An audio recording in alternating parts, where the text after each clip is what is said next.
सद्गुरु जोग महाराजांनी केलेल्या अलौकिक क्रांती म्हणजे या महाराष्ट्राच्या मातीत अवतरित केलेली ही ज्ञानगंगा, त्या ज्ञानगंगेमध्ये 4 वर्ष अभ्यास करण्याचा जो काही भाग्य मिळालं आणि त्या योगी तुम्हा सर्व ईश्वर स्वरूप गुरुबंधूंच्या समोर उभं राहण्याची ही सेवा मिळाली. विठ्ठल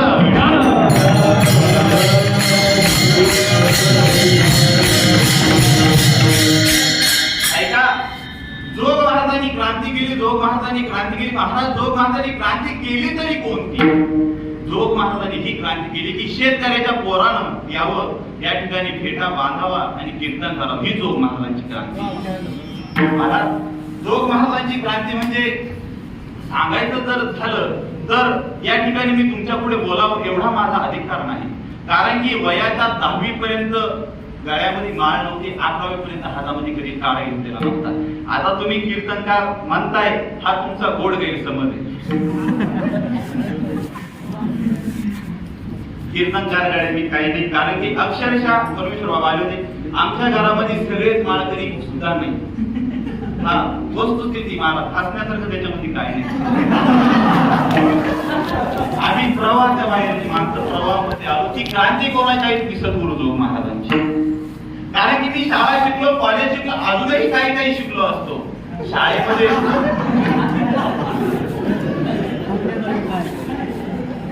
काही काही म्हणजे विठ्ठल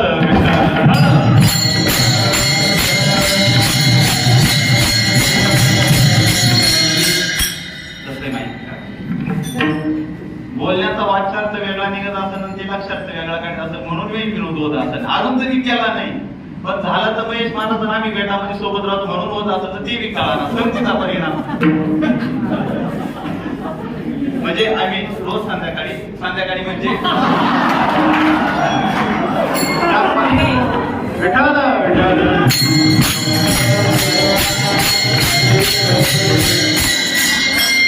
काय माहिती का, अभंग पण विचार करण्यासारखा करता, बोलतानाही विचार करावा लागतोय. म्हणजे आम्ही 5 वाजेपर्यंत सिद्ध बेटात पाठांतर करत असतो. बरेच महाराज, आज पांडव महाराजांची बहुतांश मंडळींचा आला, त्यांनी मोर अनमोल असा विचार तिथं मांडला. त्या विचारावर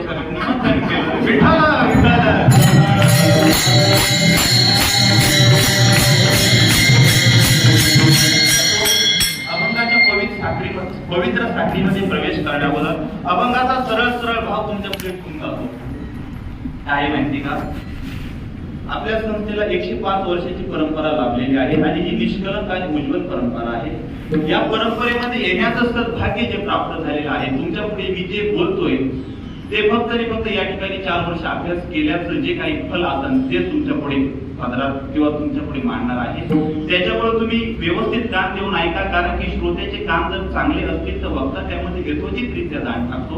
कारण की श्रवण ही नववील भक्तीमध्ये त्या नववील भक्तीचा पाया आहे, तर आत्मनिवेदन त्या भक्तीच्या कळस्थानी आहे. म्हणून तुम्ही चांगलं ऐका, घाबरू नका. 8 तासाच्या आत म्हणजे 8 वाजेच्या आतच कार्यक्रम उरकला जाईल. विठ्ठल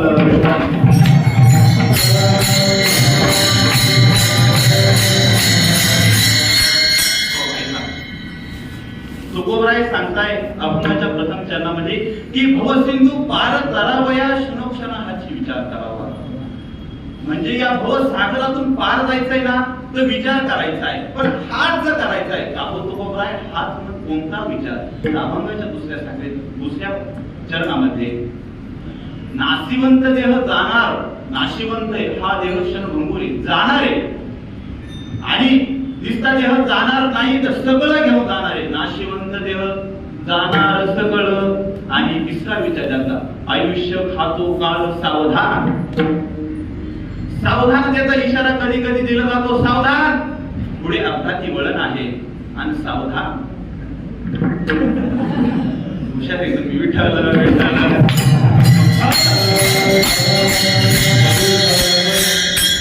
मग तुकोबराय सांगतात झालो आम्ही सावध, पण हा विचार करायचा कसा, कुठं करायचा, कोणाच्या संगतीत करायचा आहे.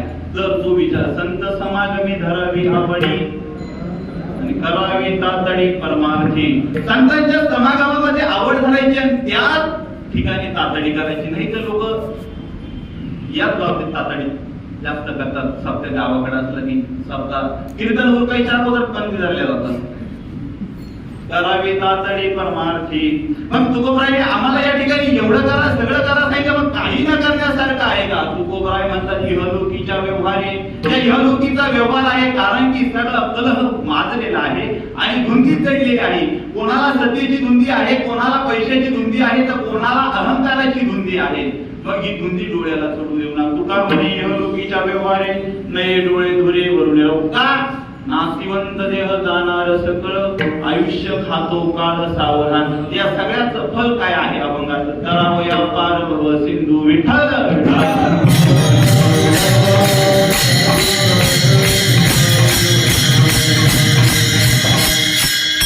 आता काही जणांच्या डोक्यामध्ये हा विचार आला की हा अभंग दशक्रिया विधी वर्ष श्राद्ध यासाठी असतो, महाराजांनी या ठिकाणी का घेतला? मला असं वाटतंय की आपल्याला विचारसागरामध्ये काय सांगितलेलं आहे, पंचदशीमध्ये काय सांगितलं आहे, ज्ञानेश्वरीमध्ये काय सांगितलं आहे, त्याच्या समाधानात जे भांडवल या ठिकाणी फिट बसतंय म्हणून घेतला विठ्ठल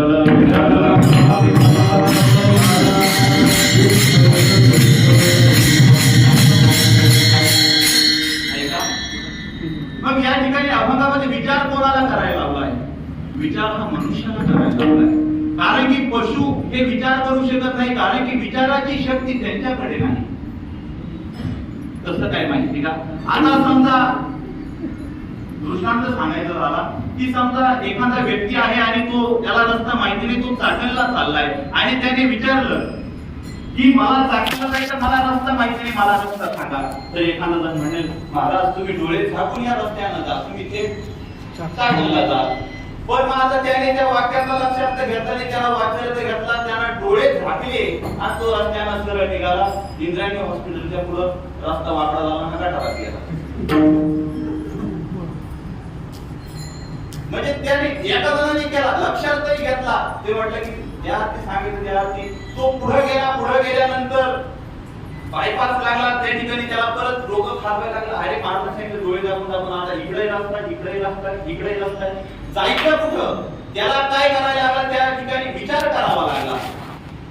म्हणजे मनुष्याचं जे जीवन आहे ना, त्याला प्रत्येक क्षणाला विचार करायचा आहे. आता मी जर बोलताना विचार नाही केला आणि एखादा शब्द केला तर मला नंतर पश्चाताप करावा लागेल. त्याच्यामुळे माणसांना विचार करून बोलून झाल्यानंतर विचार केल्यानंतर तसं जरी चुकलं तर तुम्ही आपले न्यूनते पुरते अधिकते सरते करून घ्यावे तुमचे विधी तसे. जर काही कमी जास्त झालं तर सांभाळून घ्या. विठ्ठल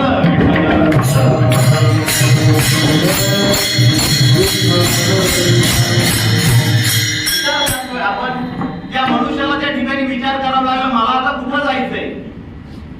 म्हणजे मनुष्याला विचार करायला, पण पशु मात्राचं जीवन असं बनवलेलं आहे भगवंताने की त्यांना एकाच रस्त्यानं जायचंय आणि तो रस्ता थेट त्यांना तेवढं फक्त त्यांना भोग भोगायचे. म्हणजे पशु फक्त भोगच भोगतात.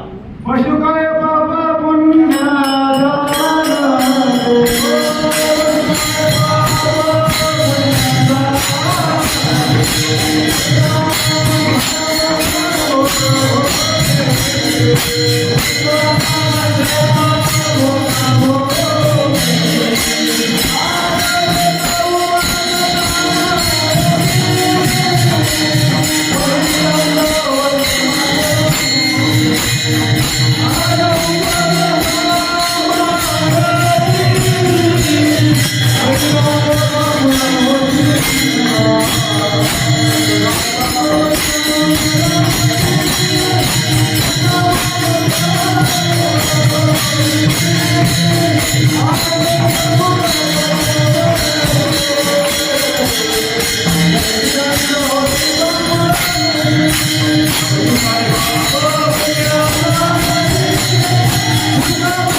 काय माहिती आमच्याकडे नाशिक भागामध्ये मोठमोठे कीर्तनकार येतात. आमच्याकडचे लोक पैसा नाही चांगले आणि परमार्थाला बरे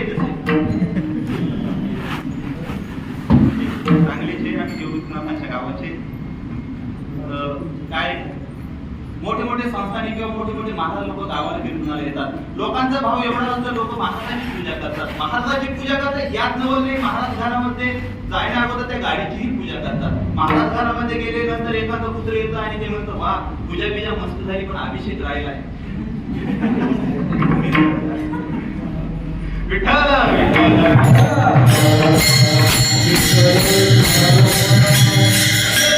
जीवन जे आहे ते भोग प्रधान आहे. तद्वत मनुष्याचं जीवन हे विचार प्रधान आहे. आणि साधू संतांचं महात्म्यांचं जे जीवन आहे ते कर्म प्रधान आहे. तुम्ही म्हणशाल कर्म प्रधान का? काय माहिती का? पितोक्ती असं सांगते यद आचरते श्रेष्ठ सतत देव तरुजना एक वडील ते जे करतील तया नाम धर्म ठेवते. कारण की मोठी माणसं जसं आचरण करतात तसं इथं बाकीचे आचरण करीत असतात. म्हणून आपण संप्रदायाच्या किंवा लोकांच्या नजरेमध्ये कोणत्या स्थितीमध्ये आहे तद्वत आपलं वागणं असावं. म्हणजे मागचे आपलं बघून येत असतात. त्यानुसार अभंगाचा जो भाव आहे तो भाव सांगायचा असा आहे की जे थोर मोठे पुरुष असतात ना त्यांचं जे आचरण असतं ना ते आचरण काय असतं, त्यांचं चरित्र चांगलं असतं म्हणून त्यांचं चारित्र्य होत असतं. आणि त्याचं चारित्र्य चांगलं त्याचं चित्र पुजलं जातं. म्हणून ते चांगलं वागतात म्हणून त्यांचं आपण आचरण करत असतो. आणि असं आहे काय माहिती का, ज्या मोठ्या मोठ्या लोकांचं आचरण आपल्या विचारात आलं तर आपलं जन्म मरण सोपं होतं. कसं आहे माहिती का, तसा विचार आपण जर करू गेलो तर मनुष्याचं जीवन हे विचार प्रधान आहे. आणि विचार पंचदशिकार सांगतात विचारात काय येते बोधो, विचारापासून बोध निर्माण होतो. आणि तो बोध जेव्हा निर्माण होतो तो बोध आपल्याला आपल्या उत्कर्षाकडे घेऊन जात असतो. विठ्ठल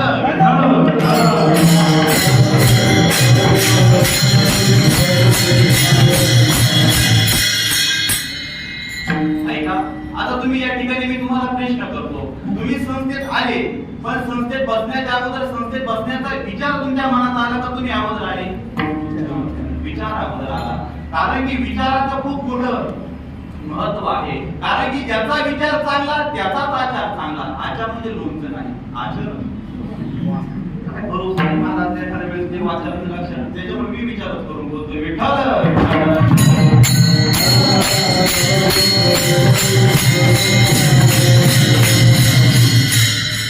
मग या विचाराचे जर आपण संत साहित्य आणि शास्त्राच्या नुसार काही प्रकार पडतात. त्याचे 5 प्रकार मी पाडतो. मी पाडतो म्हणजे आहे म्हणून पाडतो. एवढी माझी बुद्धी नाही पण आहे म्हणून पाडतो. हे बघा, अर्ध विचारी. तुका म्हणे न करी विचार पुरता गरजाची माता पिता खर. खर म्हणजे गाढव. गरजा कोणता? मागे येत होता तो गरजा नाही. गरजा म्हणजे आता जे जुने विद्यार्थी त्यांना माहिती गरजा कोणता.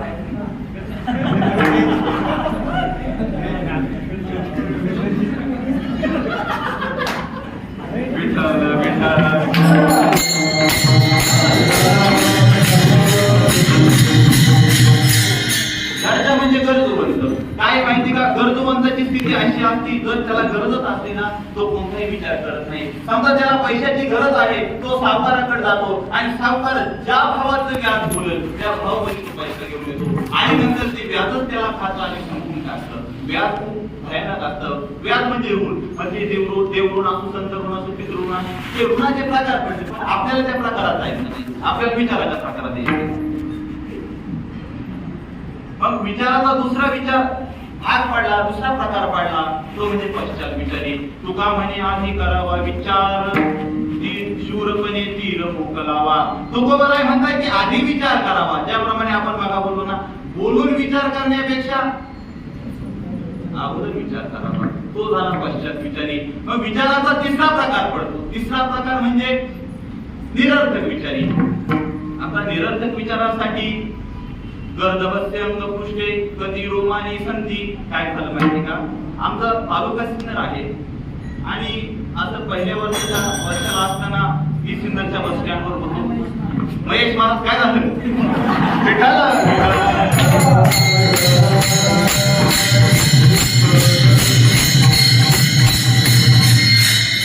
सिन्नरच्या बस स्टँडचा तुमचा काही जवळचा संबंध आहे काय? असो. काय झालं माहिती का, बस स्टँडवर होतो आणि काय धोतर लावलेलं होतं, वरती गाण्याचं होता, डोक्यात टोपी होतं आणि तिकडून एक दीड शाणा आला.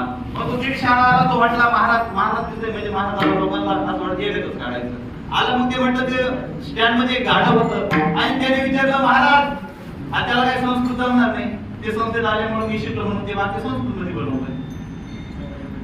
मग त्याने विचारलं महाराज ह्या गाढवाच्या अंगावर किती केस आहे. माझ्या मनात विचार आला, माझ्या बरोबर त्या दोन पायाचं म्हणतोय का तिकडचं म्हणतोय. त्याला म्हटलं आता काय माहिती का, कीर्तनकार होण्यासाठी पहिलं साठवावं लागतं, नंतर इथं उभं राहिलं आठवावं लागतं, तुमच्या सारख्या श्रोत्यांना पटवावं लागतं, तिथलं येडं भेटलं तर त्याला काटवावं लागतं.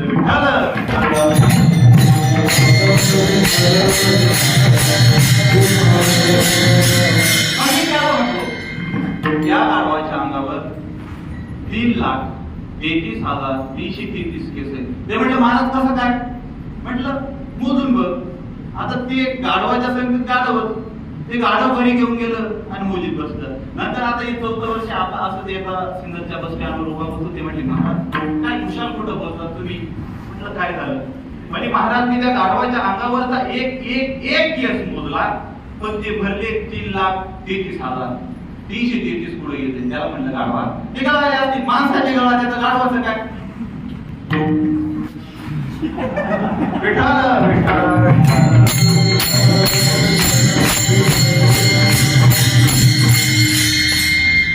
म्हटलं शेवटी गाढवच. मग तो जो विचार केला त्याने 4 वर्ष घातले, ते 4 वर्षामध्ये पत्रात काय पडलं, निरर्थक विचार. त्या गाढवानं संस्थेत येण्याचा विचार केला. तसे गाढव संस्थेत येत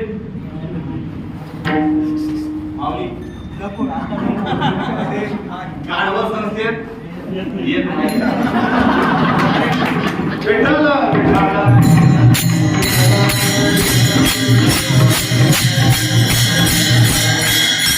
असं काय झालं माहिती, अजून एक दृष्टांत सांगू जातो म्हणजे तुम्हाला समोर होईल. पण ऐका, दृष्टांत हा दृष्टांत करता असतो.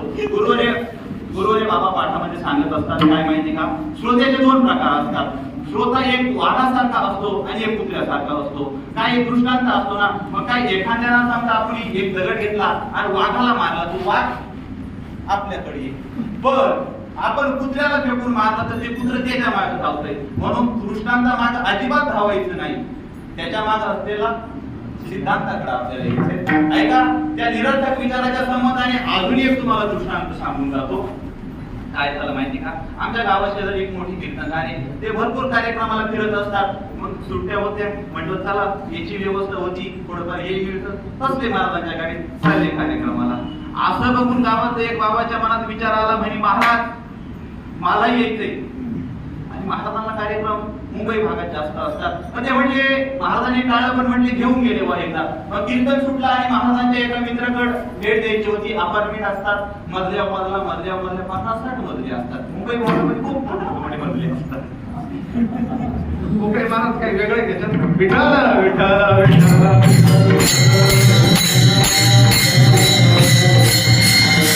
असो.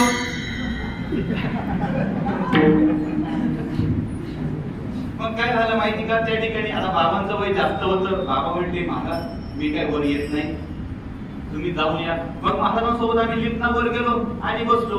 आम्ही 5-1 मिनिटात थांबणार होतो, परत खाली आलो. बाबा विचारात मग्न होते. बाबा म्हटलं तुम्ही कसला विचार करताय, कीर्तनातला एखादा सिद्धांत तुम्हाला पटला नाही का, किंवा कीर्तनामध्ये काहीतरी तुम्हाला शंका आहे का, नेमकी विचार कसला करताय. महाराज म्हणे ते कीर्तनातलं तर काय आपल्या डोक्याचं नाहीये, पण माझ्या डोक्यात काय विचार आलाय. म्हटलं बाबा आलाय तरी कोणता विचार. म्हणे महाराज तुम्ही वर गेले, पण तुमच्या नंतर 3 तरुण लेडीज ह्या लिफ्ट मधून, ते 3 म्हाताऱ्या लिफ्ट मधून गेल्या. मग म्हटलं बाबा झालं तरी काय. बाबा म्हणे हे मशीन इतकं भयानक आहे, 3 म्हाताऱ्या वरती इकडून गेल्या आणि क्षणार्धात पुन्हा 3 तरुण इकडून निघून आल्या. बाबा तुम्ही विचार काय करताय. बाबा म्हणे माझा विचार आहे पुन्हा ज्या वेळेस कीर्तनाला येईल त्यावेळेस पप्पेच्या आईला घेऊन यायचं, तिला इकडून घालायचं, लिफ्ट मधून परत बाहेर काढायचं. विठाला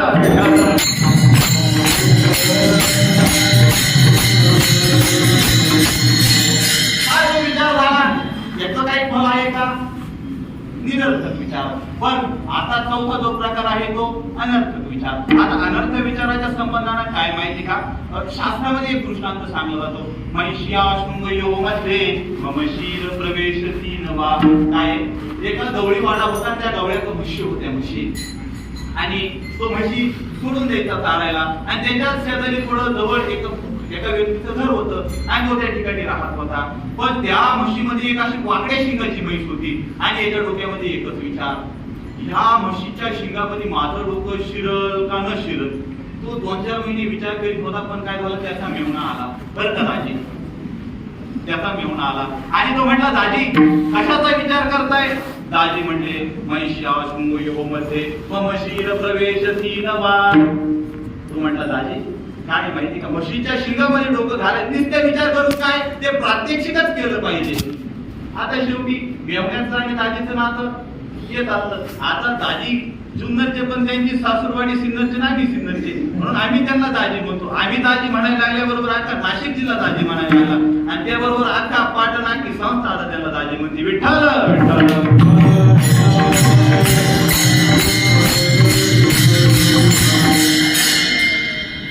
मग त्याने काही मागचा पुढचा विचार नाही केला. आला, म्हैस दिसली. त्या दिवशी त्या मालकाला म्हैस लय हाणली होती. म्हशी हाणायच्या वाचांचं नका घेत जाऊ, लक्षात घेत जा, नाही तर माझी गडबड होईल. विठ्ठल विठ्ठल.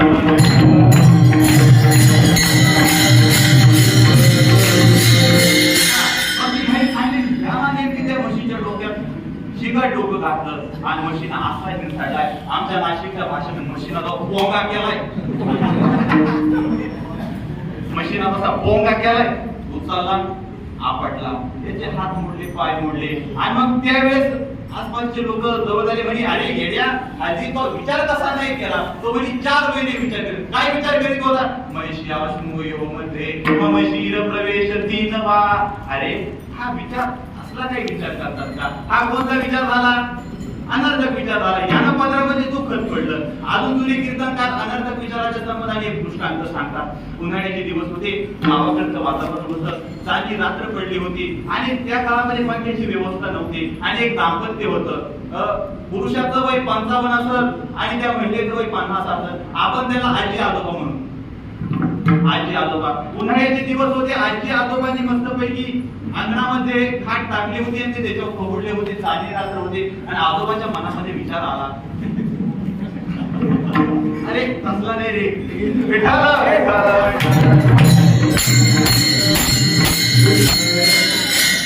हा विचाराची गडबड. असा इतका जर मंत्री विचार नाही आला. इकडे माझ्या विचाराकडे या.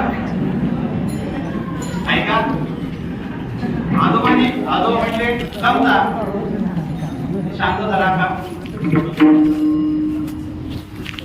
आजोबा म्हटले की समजा आपल्याला जर मुलगा झाला, त्यावेळेस त्या आजी म्हटल्या, अहो आपल्याला मुलगा झालाच नाही आजपर्यंत. मग त्यांचं थोडं पाठ होतं. ते म्हणले, मुकम करोति वाचालम गंगुम लंग येते गेली. अरे देवाची कृपा जर झाली तर आपल्याला होईल. मग ठीक आहे, ते म्हणजे झाला. मग हा म्हटला कुठं झोपायचा. मग ते म्हणले, मी कसं तुम्ही तिकडं सरकले. मग याचा विचार तिथपर्यंत थांबला नाही. याचा विचार त्या विचाराच्या पुढे गेला. मग याने विचार केला, समजा आपल्याला जुळत झालं तर. ते म्हटले, काय आता हा माणूस आहे,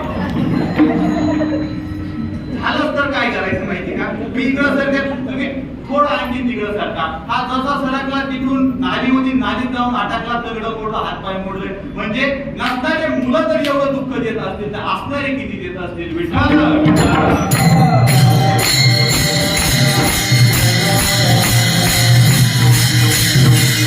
हो, मग आता 5वा जो विचार आहे तो म्हणजे सार्थक विचार. मग असा विचार आहे तरी कोणता. सारासार विचार करा उठा उठे.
सत्वरी नावाया उदारी दुनिया संसारी साधो. मग त्या नामाच्या महात्म्यानं आपल्याला या भव सागरातून करून जाता येईल. मग हे विचाराचं आहे. मग ऐका, तुकोबरायाने आपल्याला सांगितलेलं आहे. काय सांगितलेलं आहे की विचार करायचा आहे आपल्याला, पण तो कसा करायचा आणि त्याचं फल काय आहे. अभंगाच्या प्रथम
पंचदशिकाच्या विचाराच्या संबंधाने विचार सांगतात. पंचदशिका म्हणतात सदा विचारे तस्मात् जगत जीव परात्मन जीव भाव जगत भाव पादे स्वात्मे वशिष्यते.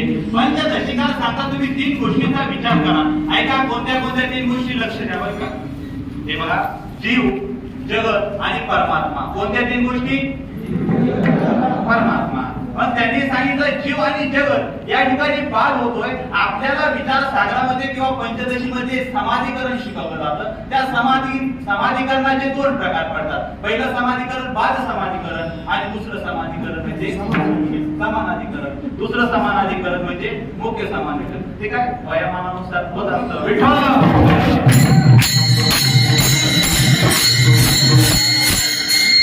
समानाधिकरण दुसरं जे समानाधिकरण आहे. आणि कसं आहे माहिती का, या ठिकाणी कीर्तन करायचं नाही, फक्त आपल्याला येतंय का नाही त्याची परीक्षा करायची. कारण की इथं सगळे जाणते नेते आणि तत्ववेत्ते आहात. कसं आहे माहिती का, तुम्ही सगळे ज्ञानवंत आहात आणि तुमच्या पुढे मी ज्ञानवान आहे, म्हणजे माझ्याकडे ज्ञानाची वाण आहे. विठ्ठल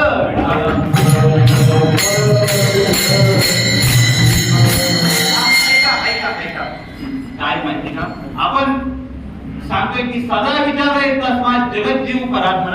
आपल्याला नेहमी विचार करायचा आहे जीवाचा, जगताचा आणि परमात्म्याचा. पण या ठिकाणी बाद समानाधिकरण आणि मुख्य समानाधिकरण. पण या ठिकाणी काय आहे माहिती का, पूर्वज दृष्टांत सांगत असतात, बाबा दृष्टांत सांगत असतात. एखादी मुलगी आणि मुलाचं लग्न झालं, त्या मुलाचं बापाशी जे समानाधिकरण आहे ते समानाधिकरण म्हणजे मुख्य समानाधिकरण. पण त्या मुलीला आपलं माहेरचं सगळं सोडावं लागतंय आणि ते सोडून पुन्हा नवऱ्याच्या घरी जावं लागतंय, म्हणजे त्या ठिकाणी बाद समानाधिकरण. तसं जीव आणि जगत या ठिकाणी बाद करायचा आहे आणि जो परमात्मा आहे मग त्या ठिकाणी फक्त ते अवशिष्ट राहतं. स्वात्मा दैव शिव. काय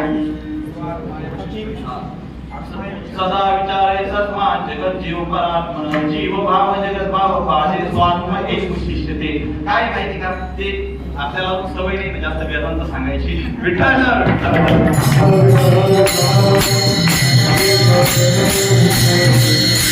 माहिती का गावामध्ये मोठे कार्यक्रम असतात पण जसं गिऱ्हाईक असतं तसं हँडल करावं लागतं.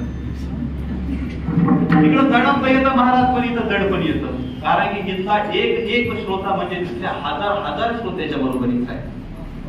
आणि या ठिकाणी एवढे श्रोते मला आज सांगायला की माझ्या कीर्तनाला लाखांना गर्दी होती. म्हणून चुकलं तर सांभाळून घ्या तुमचा जीव. विठ्ठल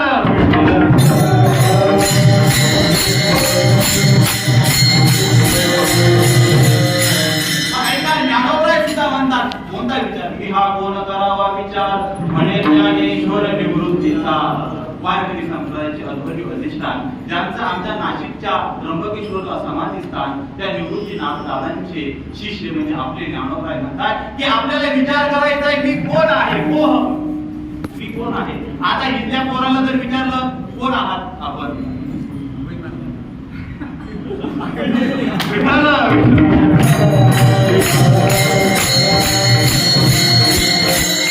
आपले पोरही सांगतात अहम ब्रह्मास्मी अयम आत्मा ब्रह्म प्रज्ञानम ब्रह्म तत्वमसी. किंवा वासुदेवामध्ये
कारण की जीवनामध्ये आपल्याला जर सुखाकडे जायचं असतं तर विचार खूप महत्वाचा आहे.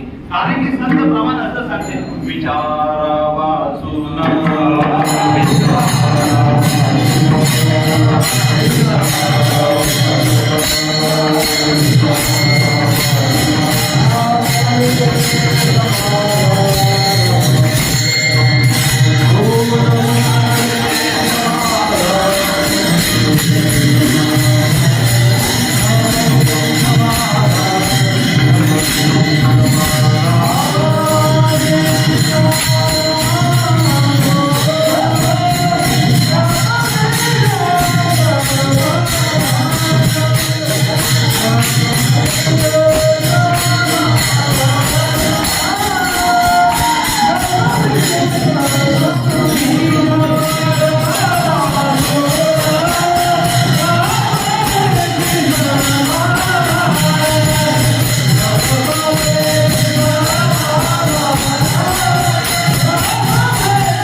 प्रत्येकाची धाव सुखाकडे आहे. प्रत्येकाला वाटतं की मी सुखी असावं. काय माहिती का जुने लोक सांगतात गावाकडची पाण्याची धाव ही पाण्याकडे असते कारण की त्याचं स्वरूप पाणी आहे. तसं प्रत्येक जीवाची धाव ही सुखाकडे का आहे कारण की आपलं जे स्वरूप आहे ते स्वरूप म्हणजे सुखरूप आहे.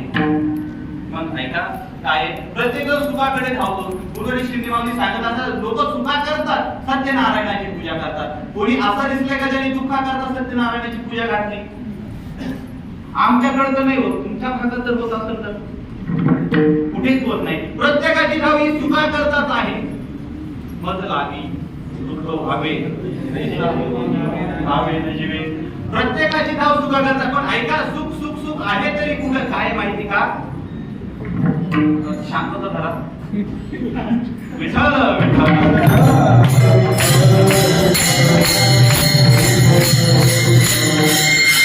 मनुष्याचं सुखाचं काय झाले माहिती? मनुष्य दुसऱ्याच्या दुःखामध्ये सुखी होतो आणि दुसऱ्याच्या सुखामध्ये दुःखी होतो, म्हणून तो सुखी होतच नाही. सुख काय माहिती का? ठेविले आनंदी तैसेची राहावे, चित्ती असू द्यावे समाधान. जोपर्यंत अंतःकरणामध्ये समाधानाची वृत्ती येत नाही तोपर्यंत आपल्याला सुख हे प्राप्तच होऊ शकत नाही. आपण बघितलं की विचारात ज्या येते बोधो, विचारापासून बोधही प्राप्त होतो, विचाराजवळ समाधानही प्राप्त होते. आणि अविचाराने जो बंध निर्माण होतो तो बंध सुद्धा विचाराने जातो. अविचार तो बंध विचारेण निवर्तनी. पंचदशी मधलं एक कसं आहे, आमचं हंगामी असं आहे. म्हणजे काय माहिती का? आमचं नाशिक वातावरण चांगलं असतं तर कांदा चांगला पोचतो. तसं आमचा अभ्यासक्रम आहे ना, वातावरण चांगलं असतं तरच चांगलं होतं. दुसऱ्या वर्षात आम्ही वर येतो तिसऱ्यात, खाली जातो तिसऱ्यात, खाली गेलो चौथ्यात, वर असं चालूच राहतं. विठ्ठल विठ्ठल.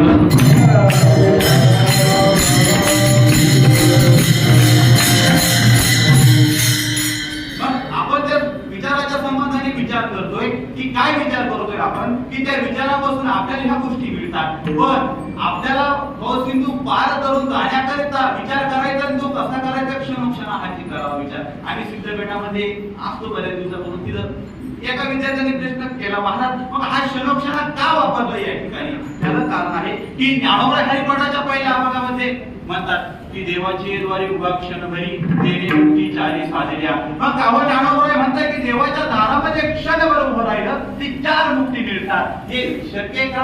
आता ज्ञानोबाच्या आरती म्हणलं ते त्रिकालवादी सत्य, पण त्या ठिकाणी वाक्याचा वाच्यार्थ न घेता लक्षात. मग तुकोबराय अभंगाचे हरिपाठाच्या शेवटच्या मध्ये सांगतात रिकामार्थ घडी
हरिपाठाच्या उपसंहारामध्ये सांगतात की रिकामार्थ घडी राहू नको, पण त्या ठिकाणी त्या उपक्रमाचा आणि उपसंहाराचा विचार करायचा आहे. ते आपल्या याच्यामध्ये विचारसागरामध्ये एक व्याख्या आहे की त्याचा उपक्रम आणि उपसंहाराची याचा विचार करून त्याच्या तात्पर्य निश्चयास श्रवण असते म्हणतात. पुढे कोण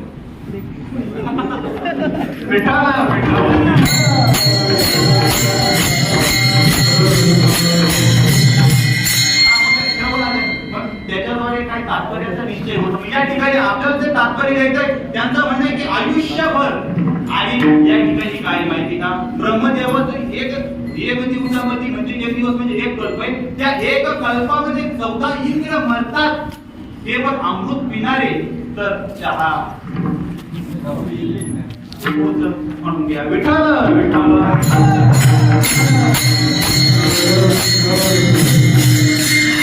किती जण जात असतील त्यांना मग त्याच्यामुळे आपलं जे आयुष्य आहे ते त्यांच्या तुलनेमध्ये क्षणभर आहे. म्हणून क्षणोक्षणा हाती करावा विचार करावया पार भव सिंधू. मग ऐका, हा भवसागर म्हणजे काय? संसार सिंधू हा पुस्तळ मुल्लंघे मुल्लंघिता पार बहुतवा विलो दूर न लगेची तीर पेल. हा दुस्तर असलेला भवसागर म्हणजे काय? हा संसार म्हणजे काय? पुनरपि जननम पुनरपि मरणम पुनरपि जननी जठरेश इह संसारे कृपया पारे पायन्वा भज गोविंदम भज गोविंदम.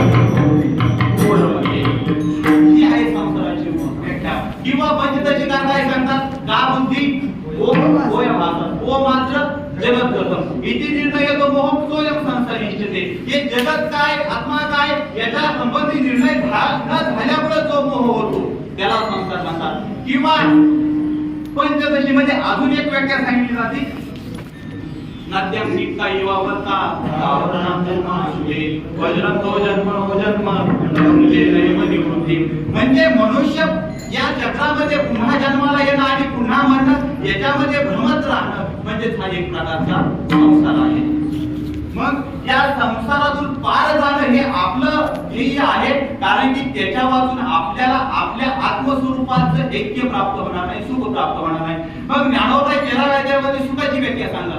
किंबहुना सोयी जीव आत्मया देह आहे जे होईल तया नाम सुख. ही सुखाची व्याख्या म्हणजे सुख आपल्याला कोणता विचार केल्याने मिळणार आहे. अभंगाच्या द्वितीय चरणात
नाशवान म्हणजे त्या ठिकाणी एकच वचन असतं. आजूबाजूची गडबड थोडी कमी करा, लक्ष द्या. विठ्ठल विठ्ठल विठ्ठल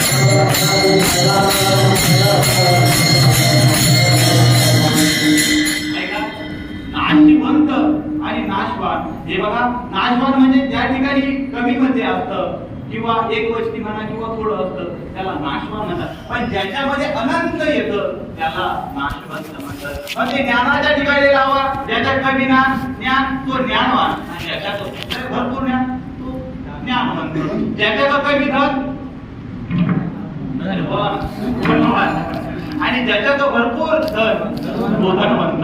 मग हा देह कसा आहे? नाशिवंत आहे. मग ह्या देहाच्या संबंधाने कोणते नाश आहेत? हे बघा, आश्रय नाश, परता नाश आणि स्वभावता नाश. आणि देहाचे किती प्रकार पडतात? 3 प्रकार पडतात. स्थूल देह, सूक्ष्म देह आणि कारण देह. कसं आहे माहिती का? चिंतन जर नाही सांगितलं तरी म्हणायला नको, याला येत नव्हतं. विठ्ठल विठ्ठल विठ्ठल.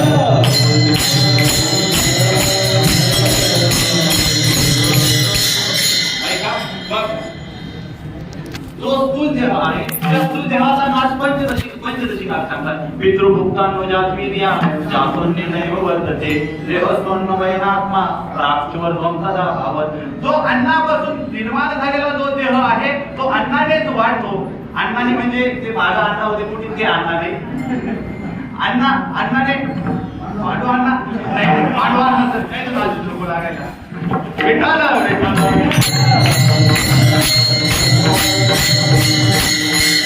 आपले पांडवांना तसं नाही करणार. पण एखाद्याला वाढव बोलतो आणि त्याला जर माझा तिकडं नाश केला त्याला परता नाश म्हणायला. म्हणजे दुसऱ्याकडून जो केला जातो तो करता. आता समजा एखाद्या भिंतीवर एखादं चित्र आहे आणि ती भिंत पडली, ते चित्र पडलं, कोणता नाश झाला? आश्रय नाश झाला. मग आता राहिला कोणता नाश? स्वभावता नाश. आता स्वभावता नाश करताय माहिती का? समजा एकाच दुरस्ताने आता आंब्याचं सीझन चालू आहे. त्याने पहिली 12 हापूस आंबे, एकच रसाळ आंबे, मधुर आंबे, गोड आंबे, चविष्ट आंबे आणले. 15,000 त्याला पिढी आणली. आणि घरात ठेवली, त्याला नेमकी बाहेर जावं लागलं. तो थोडा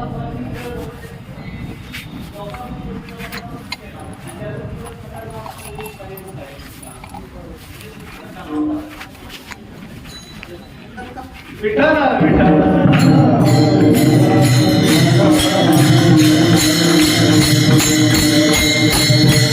तो बाहेर गेला, त्याच्या ध्यानात राहिला, तो तिकडून आला. त्याने ते लवकर पडलं म्हणे आता आंबे एकदम मस्त झाले असते, आता आपण आंबे काढू, मस्तपैकी रस करू आणि रसावर ताव मारू. मग त्या रसामध्ये त्याला रस होता. पण तो घरी आला, त्याने ज्यावेळेस ती पिढी उघडून बघितली त्यावेळेस त्या आंब्यांचा सत्यानाश झाला होता. विठ्ठल विठ्ठल.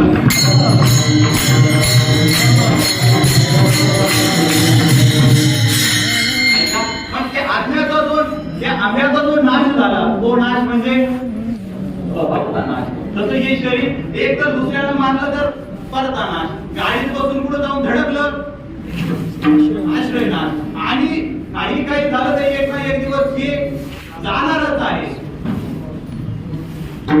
एक ना एक दिवस हे जाणारच आहे. हा झाला स्वाभाविक नाश.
याच्यावर काही संशय घेण्याचा विचार नाही.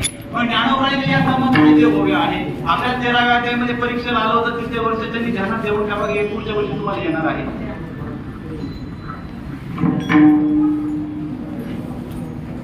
विठ्ठल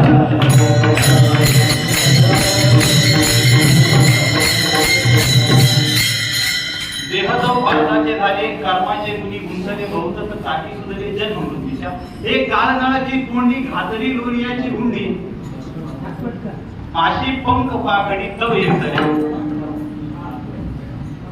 तैसे विपाय आगीत पडे की भस्म होऊनी पुढे श्वानाही वर पडे झाली विष्ठा.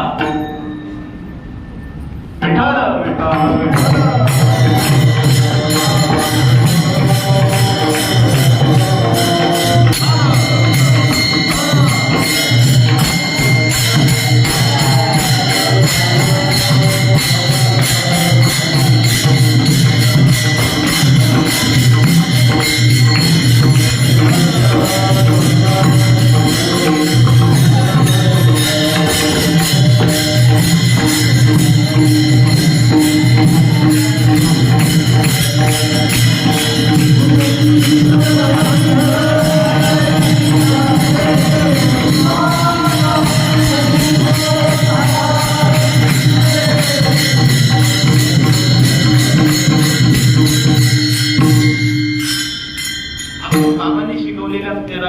विचार करतोय हा देह कसा तयार झालाय की पंचमहाभूतापासून हा देह तयार झाला. देह तो पाताचे झाले आणि कर्माच्या दोऱ्यामध्ये हा गुंतलेला आहे आणि जन्म आणि मृत्यूच्या फेऱ्यावर हा देह फिरतोय. देह तो पाताचे झाले कर्माचे गुणी गुंतले बहुतच चाकी सुधले जन्म मृत्यूच्या आणि या काळरूपी अग्नीच्या तोंडामध्ये किंवा कुंडामध्ये काय आहे माहिती का? ज्याप्रमाणे लोण्याचा उंडा टाकावा त्याप्रमाणे आपला हा जो देह आहे तो त्या कुंडामध्ये समर्पित करावा आणि तो कसा नष्ट होतो? क्षणार्धात. माशी पंख पाखडे तव हे सरे म्हणजे जेवढ्या क्षणार्धात माशी पंख पाखडते तेवढ्या क्षणार्धात हा देह भस्म होतो. जरी याच्यामध्ये जरी तो वाचला तर आणि कुत्र्याने जर खाला तर त्याची काय होते? विष्ठा होते. जैसे विपाय आगीत पडे की भस्म होऊनी उडे की श्वानावर पडे झाली विष्ठा.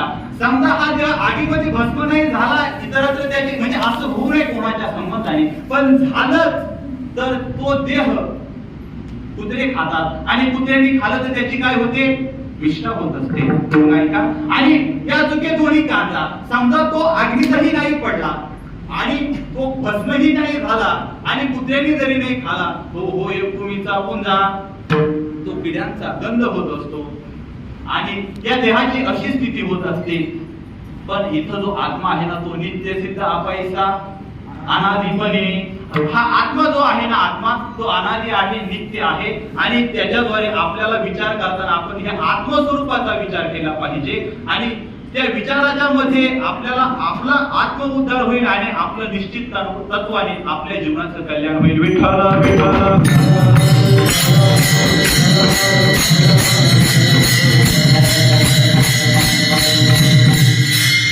मग गीतोक्ती असे सांगते गीता असे सांगते अंतवंत इमे देहा अंतवंत हा देह नाशवान आहे. शरीरात आगवे नाशिवंत स्वभावे हा देह याचा नाश होणे हे स्वाभाविक आहे म्हणून हा देह नाशिवंत आहे आणि एक ना एक दिवस जाणार आहे म्हणून आपल्याला हा विचार करायचा आहे. मग आपल्याला हा विचार करायचा आहे. हा विचार करण्यासाठी हा विचार मिळतो तरी कुठं? त्या विचाराला काहीतरी गरज पडत असेल ना तो विचार मिळतो ज्या ठिकाणी ते ठिकाण सांगता येतो अभंगाच्या तृतीयेच्या संत समाधान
आवडी करावी तातडी म्हणतात. कारण की काय माहिती का, हा विचार ज्या ठिकाणी मिळतो ना त्या विचाराचं ठिकाण म्हणजे काय आहे, ती संतांची संगत आहे किंवा संतांच्या ठिकाणी. ज्ञानोबाईंची उभी चंद्र तेजे चंद्रिका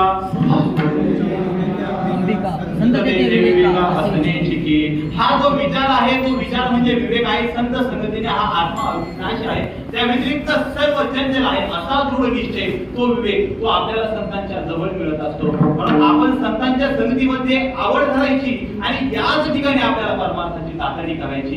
कारण की आपण असं जर केलं नाही तर नाशिवंत देह जाणार सकळ आयुष्य खातो काळ सावधान. बाबांचे या ठिकाणी आपण झालं मी तर एवढंच म्हणे, तुका म्हणे मदन घडता सेवा पूर्व पुण्य ठेवा गोडा गोडा विठ्ठल विठ्ठल.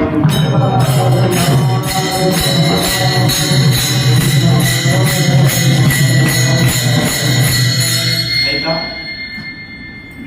आपण चिंतन करताना हे काय माहिती का, संतांची संगत जीवनामध्ये खूप महत्वाची आहे. कारण की संतांच्या संगतीशिवाय आपल्याला करणं उपाय नाही किंवा आपला हित होणार नाही. कारण की आपलं हित ते संतांना माहित असतं.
आपल्याला महाराष्ट्रात तुम्ही कुठे जा कोणत्याही कानाकोपऱ्यामध्ये जा पण हा विचार फक्त स्वानंद सुखदेव सद्गुरू महाराज वारकरी शिक्षण संस्थेत मिळतोय. आपण शाळा शिकलो असतो, आपण शाळेमध्ये गेलो असतो, महाविद्यालयीन शिक्षण घेतलं असतं, पण ऐका शाळेने तुम्हाला काय शिकवलं असतं? शाळेने तुम्हाला शिकवला कोण असतात, त्रिकोण चौकोन षटकोन लघुकोन विशाल कोण, पण जीवन जगण्याचा दृष्टिकोन तुम्हाला या महाराष्ट्राच्या मातीत फक्त आणि फक्त जोग महाराज वारकरी शिक्षण संस्थेत शिकायला मिळेल. फक्त आणि फक्त या महाराष्ट्राच्या मातीमध्ये तिथं आपल्याला व्यवहारामध्ये बाहेर व्यवहारामध्ये आपण जर असते आपल्याला कळलं आपलं कोण आहे, आपलं कोण आहे, पण आपल्याला हा प्रश्न कधीच पडणार नाही कोण मी कोण आहे. हा प्रश्न आपल्याला या ठिकाणी आल्यावरच पडतो आणि जेव्हा आपल्याला हा प्रश्न पडतो त्यावेळेसच आपल्याला आपले श्री गुरु उपदेश करत असतात तत्वमसी तू ब्रह्म आहे. आणि ज्यावेळेस आपल्या अंतःकरणामध्ये हे बीज घुसते ते बीज आपल्याला याच ठिकाणी शिकायला मिळतंय आणि ज्यांच्या संगतीत मिळते म्हणजे संत समागमी धरावी आवडी करावी तातडी परमार्थाची. आपल्याला ते फक्त संतांच्या संगतीतच मिळतंय, आपल्या या शिक्षण संस्थेतच मिळतंय.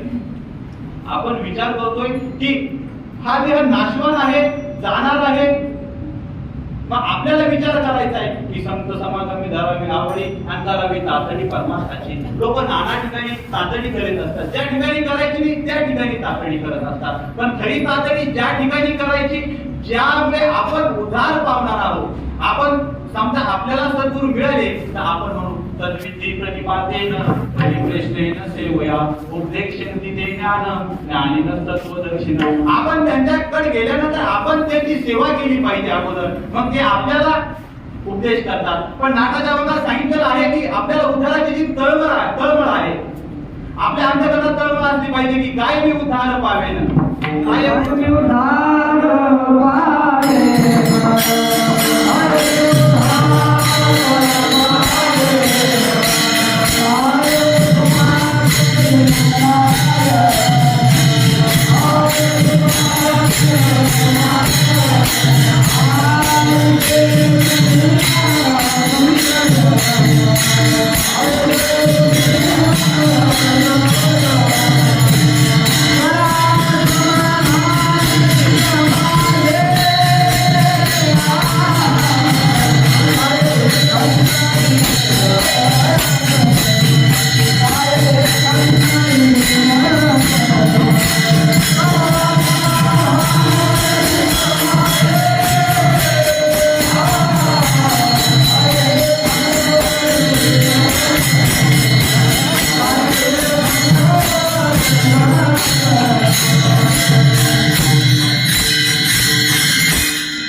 गुरु आपल्याला उपदेश करत असतात आणि त्या उपदेशाने आपण कृत्य होतं. म्हणून संत समागमी धरावी आवडी आणि करावी तातडी परमार्थाची.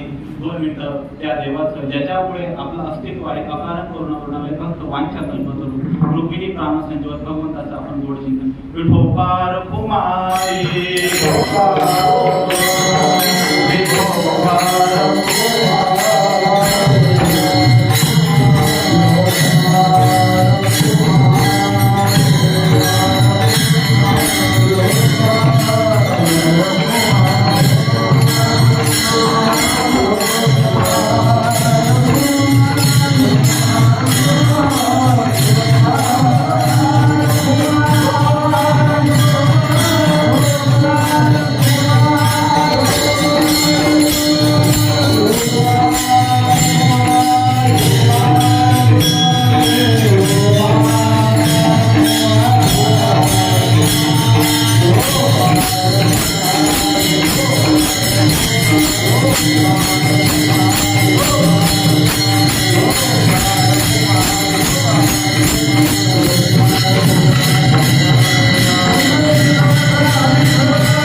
नाशवंत आहे, एक ना एक दिवस जाणार आहे. आपल्याला विचार करायचा ज्याच्याद्वारे आपण या भवसागरातून पार करून जाऊ. करावया पार भव सिंधू, तो विचार आपल्याला संतांच्या संगतीमध्ये करायचा आहे. मग ऐका, आपल्या जीवनामध्ये आपण भाग्यवान आहोत. नाथ महाराज म्हणतात, भारत खंडे नरदेह प्राप्ती हे तो परम भाग्याची संपत्ती. पण आपण सौभाग्यवान आहोत. आपण भारत खंडामध्ये आणि नंतर महाराष्ट्रात आणि स्वानंद सुख निवासी लोकमात वारकरी शिक्षण संस्थेचे विद्यार्थी झालोय. आपण भाग्यवान आहोत. आणि मी तर म्हणजे मी खरंच भाग्यवान आहोत त्या की बाबांनी माझ्यासारख्या पामराच्या कीर्तनामध्ये येऊन बसावं. एवढं आपलं भाग्य नाही, पण पूर्वजन्मीचं काहीतरी असेल त्याद्वारे आपल्याला या ठिकाणी बाबांचं दर्शन झालेलं आहे. असो, आपल्याला या मृत्यू लोकामध्ये आल्यानंतर ह्या गोष्टी करायला सांगितल्या. पण तुकोबराय म्हणतात की तुका म्हणजे इहलोकीच्या व्यवहारी. या इहलोकीचा व्यवहार असा आहे की सध्या कलह मारलेला आहे, पैशाची धुंदी आहे, सत्तेची धुंदी आहे, अहंकाराची धुंदी आहे. या धुंदीने आपले डोळे व्याप्त झाले नाही पाहिजे अभंगाच्या. तुका म्हणे इहलोकीचा व्यवहार, तुका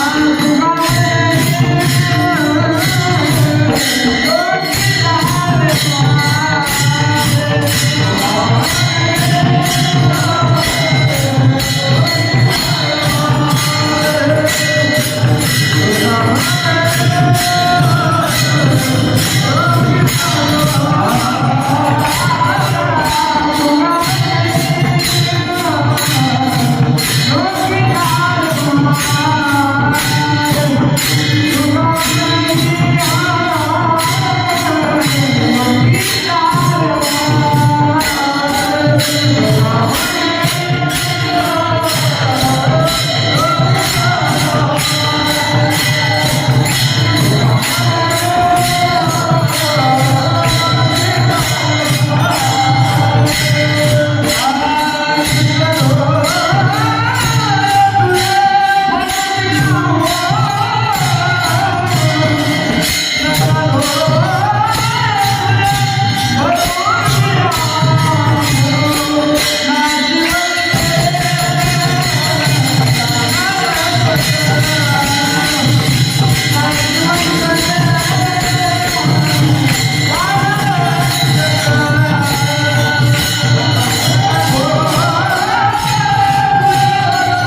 संत समागमी धरावी आवडी करावी तातडी परमार्थी नाशिवंत देहदान आयुष्य खातो काळ सावधान तुका म्हणे इह लोकीच्या व्यवहारे नये डोळे धुरे भरून राहू. फक्त 5 मिनिटं आपल्याकडे अवकाश आहे. त्या अवकाशात आता नियमाप्रमाणे आपण सांगतात तसं मीही सांगतो. माझ्या परमार्थाची सुरुवात निवृत्तीनाथ दादांच्या चरणापासून झाली. तिथून आलो संस्थेमध्ये आलो आणि पहिल्यांदा जर कोणाची भेट झाली असेल तर आळंदीमध्ये आल्यानंतर फक्त बाबांचं आपण दर्शन झालं होतं सर्वप्रथम. पण जवळ नजीकची भेट जर कोणाची झाली तर गुरुवारी उल्हास बाबांची झाली. उल्हास बाबांची भेट झाली आणि अक्षरशः परमार्थाचा जवळच नव्हतं. मी पॅन्ट शर्ट आलो होतो, आरती झाली होती. बाबा म्हटलं बाबा मला संस्थेत बसायचंय. बाबा म्हटले आता काय असतं जून जानेवारी आपलं जुलै संपल्यानंतर मुलं आळंदीत येत असतात. मी त्यावेळेला आलो. पण बाबा म्हटले सध्या काही संस्थेत बसायचे नाही, पण तुला एक मार्ग सांगतो. पंढरपूरला गुरुवारी बोधे बाबांचा चातुर्मास चालू आहे. तू चातुर्मासला जा. आता 2-1 महिन्याचा कालावधी झालेला होता चातुर्मास चालू. पण मी गेलो आणि बाबा म्हणे तू पितांबर महाराजांना सांग की उल्हास बाबांनी पाठवलंय. मी तिथे गेलो आणि नेमकी घरच्यांनी त्या काळात मोबाईल घेऊन दिला होता. मी मोबाईल घेतला होता. म्हटलं तिथं सकाळी 3 वाजता उठायचं, काहीतरी आपलं पाप आडवालं. आपण या भानगडीत पडत नाही. मी बाहेर राहिलो, पण नंतर बाहेर मी राहिलो लोक ते आपण जवळ राहिलो मुक्ताई मठामध्ये. तिथे काही दिवस काढले आणि बाबांचं जायचं म्हणजे सकाळची व्यवस्था भजनाची बाबांकडे व्यवस्थित होती. तिकडून आल्यानंतर परत स्वानंद सुखदेव सद्गुरू लोकनाथ आपल्या संस्थेमध्ये प्रथम वर्षामध्ये बसलो.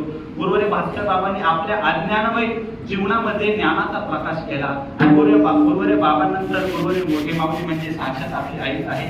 माऊली आपल्या लेकराप्रमाणे सांभाळत असतात.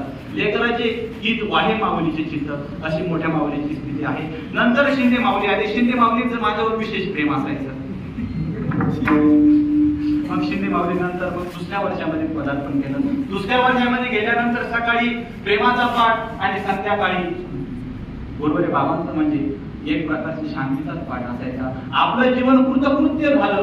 गुरुवाऱ्यांसारखे आपल्याला इतके महात्म्य आणि दोन पुरुषांचं दर्शन आपल्या जीवनामध्ये झालं. आपलं कल्याण झालं आणि आपल्याला याच ठिकाणी मोक्ष मिळाला असंही म्हटलं तरी नाही. कारण की ते स्वतःच मोक्ष स्वरूप आहे आणि त्यांची कृपादृष्टी आपल्या उघडणं म्हणजे आपलं काहीतरी भाग्य उजळण्यासारखे. उजळले भाग्य आता ही चिंता वाढली संत दर्शनी हा लाभ पद्मनाभ जोडला. आणि नंतर आत्माराम बाबांनी आपलं पाठांतर घेतलं. नंतर आपण 3ऱ्या वर्षामध्ये गेलो. मग काय विचारायचं 3ऱ्या वर्षाचा ताट पाठी 3 ताट म्हणजे 3 वाजेपासूनच जाग यायची. नंतर म्हणजे 4 झोपत राहायला होती सुरुवातीच्या काळामध्ये. मग नंतर बाबांनी आपल्याला पंचदशी ज्ञानेश्वरी शिकवली. परत गुरुवारी भास्कर बाबा आले. भास्कर बाबांनी आपल्याला शिकवलं. आणि नंतर आपल्याला आता 4th वर्षामध्ये साक्षात गुरुवारी बाबा शिकवताय म्हणजे आपल्या अंतकालामध्ये साक्षात ज्ञानोबाईच आपल्याला शिकवताय. अशीच आपल्याकडे भावना आहे. ज्ञानोबाईंनी ज्ञानेश्वरी सांगावी तर बाबा आपल्याला ज्ञानेश्वरी सांगतायत आणि आपण ती ऐकावी. आपला एवढा अधिकार नाही, पण आपलं पूर्वजन्मीचं काहीतरी आपल्या पदरात असेल आपण हे ऐकतोय. झालेली सेवा गुरुवारी स्वानंद सुखदेव सद्गुरू जो महाराजांच्या चरणी ज्ञानोबाईंच्या चरणी आणि निवृत्तीनाथ दादांच्या चरणी समर्पित करतो. ज्ञानेश्वर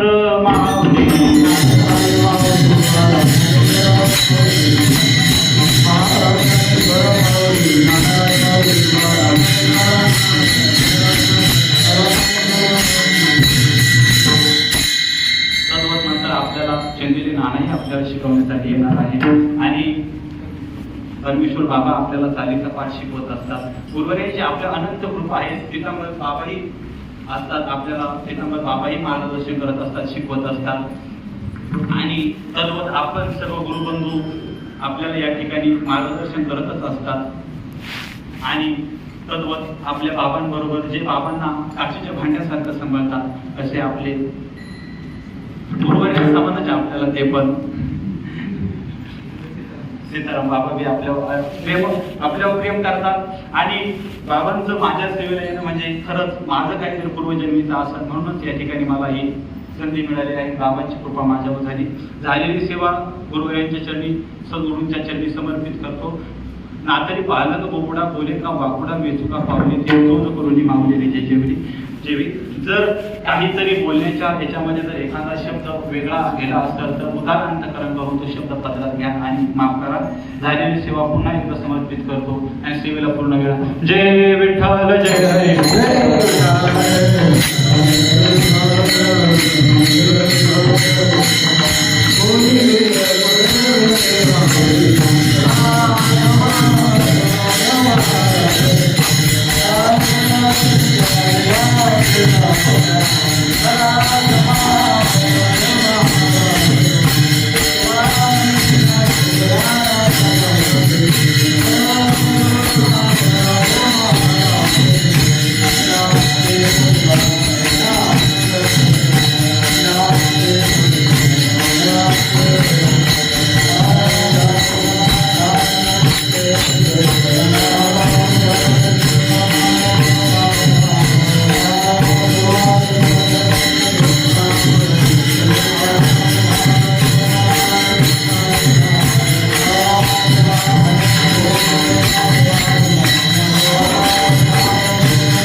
नामाकडे तयाचा वे कल्याण मागणे ते प्रति आहे त्या संतांचे निर्वेश लगणे कामणे आकार होई त्या संतांचे निर्वेश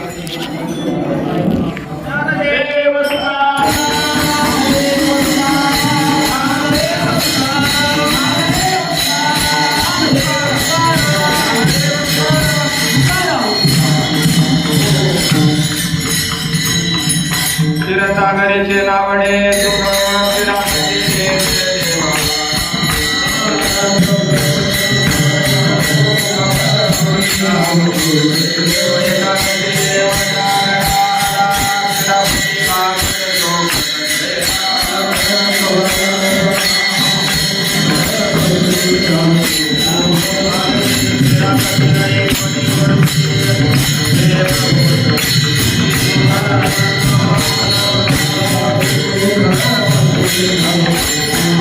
Namaskar.